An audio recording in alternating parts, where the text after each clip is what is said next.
What would you do if you just learned today that you only had 6 months to live? What if you only had 6 months to live? What would you stop doing? What would you do more of? Who would you spend time with? Now, the answer to that question is very interesting because what it tells you is what you really value, what is really important to you.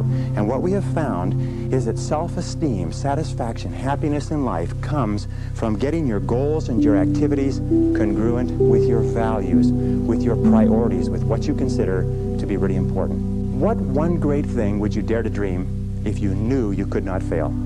If you knew beyond the shadow of a doubt that you could not fail, what one thing would you set as a goal for yourself? Because sometimes answering that question will tell you the one thing that you've been put on this earth to accomplish. If you do not have clear goals for your life, you are condemned forever to work for those who do. You see, in life it's very simple. Either you are working toward the accomplishment of your goals or you're working toward the accomplishment of other people's goals. The biggest mistake that people make is they think that only what they want to count counts. No, when you read a book, when you listen to an audio program, when you go to a course, when you go to bed early and get up early and you work, it all counts. But when you watch television, waste time, hang out, fool around, and so on, all of that counts as well. Everything that you're doing is either moving you toward the things that you want to accomplish in life, the person you want to be, the wealth you want to accumulate, or it's moving you away. The law of accumulation says that everything counts. You fall into the trap of what is called Parkinson's law. Now, Parkinson's law says that work expands to fill the time allotted for it. That if you have 2 hours of work to do and 8 hours of time, you will stretch that work over 8 hours. Parkinson's law also says that work contracts to fill the time allotted for it. If you have 8 hours of work to do, and because of an emergency you have to have it done in 2 hours, you will get it done in 2 hours. Highly effective people are always setting tight, stringent, disciplined deadlines on themselves so they get more work done in a short period of time rather than less work done in a long period of time. Does this make sense? Every morning when you get up, say over and over to yourself, do it now, do it now, do it now, I do it now, do it now. Whenever you have this tendency to procrastinate, program your subconscious mind with this automatic conditioned command, do it now, do it now, do it now. The key to overcoming procrastination is to develop a sense of urgency. Be the kind of person who gets things done quickly. Be the kind of person who launches fast on a task.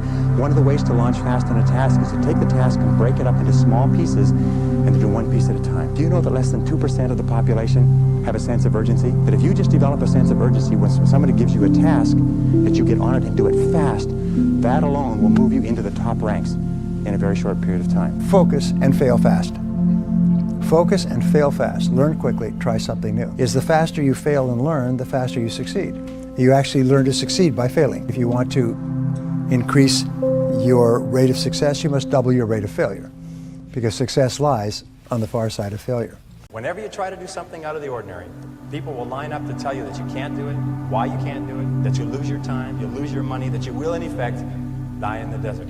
Even people who should know better will try to discourage you. To achieve anything great or worthwhile, you must train yourself to rise above these people, ignoring them and pressing on toward your goal regardless. The greatest of all qualities to guarantee success is the absolute willingness to go at anything and refuse to stop until you achieve it.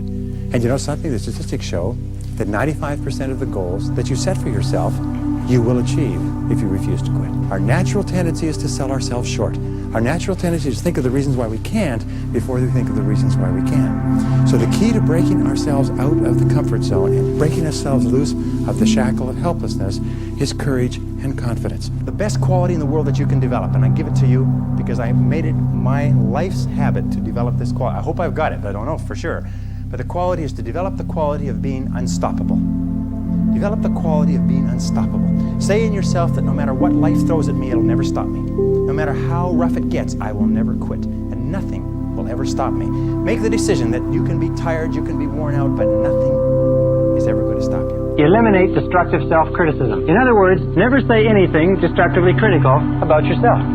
Just don't say it. Since your subconscious accepts whatever you say as true, as being a command, what you do is you don't say anything about yourself that you do not sincerely desire to be true. Don't say, I'm tired.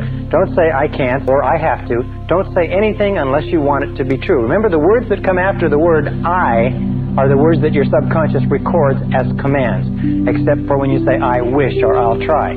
So eliminate destructive self-criticism. Only speak in positive terms about yourself. I like myself. I like myself. I can do it. I will do it. I choose to do it.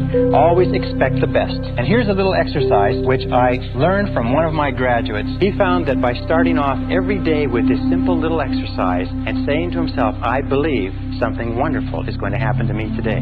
I believe something wonderful is going to happen to me today. I believe something wonderful is going to happen to me today.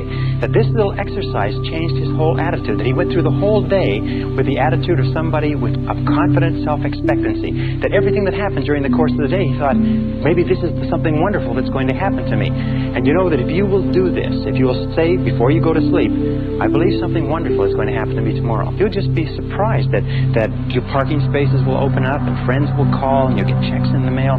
Just your life will be a series of really positive, happy experiences. Did you know that you can increase your intelligence and creativity by exercising your brain in a different way? Here's some good news. Here's a simple exercise that will change your life, as it has changed mine and thousands of other people. Take a sheet of paper, write your current goal or problem at the top of the page in the form of a question. For example, you could write, how can we double our sales over the next 24 months? You then force yourself to write 20 answers to that question. Once you've written down 20 answers, go over your list and select one answer which you can implement immediately, and then take action. You will be amazed at the results. Live one day at a time. Live one day at a time. Just don't worry about what might happen tomorrow. Don't worry about what may happen a year from now or 6 months from now. Just do the very best you can right now. There's a beautiful line from Teddy Roosevelt. He said, do what you can where you are with what you have, and don't worry about the rest. Do what you can where you are with what you have, and don't worry about the rest. When I first learned about this law, I was so excited I wanted to wrap it up and tie it up and not tell anybody. This is the first time in any form that I've ever explained this law to other people. This one fact alone can change your life because it has changed mine. It's so simple, it's astonishing. It is this, is whenever you think of something that you really desire, imagine that you have it already. Just imagine, close your eyes, drive along, think about it if necessary, stand, relax, do whatever you want, but just imagine that you've already accomplished it and try to get the feeling. And if you will play that feeling over and over again, this law of reversibility will create this feeling. As you dwell upon the feeling more and more, the feeling will actually begin to change things inside you and outside of you, draw you toward your goal and draw your goal toward you, and the objective will come into reality exactly at the right time and place. You don't even really have to worry about the process between the two or what the steps are. All you have to do is hold that feeling very, very intensely.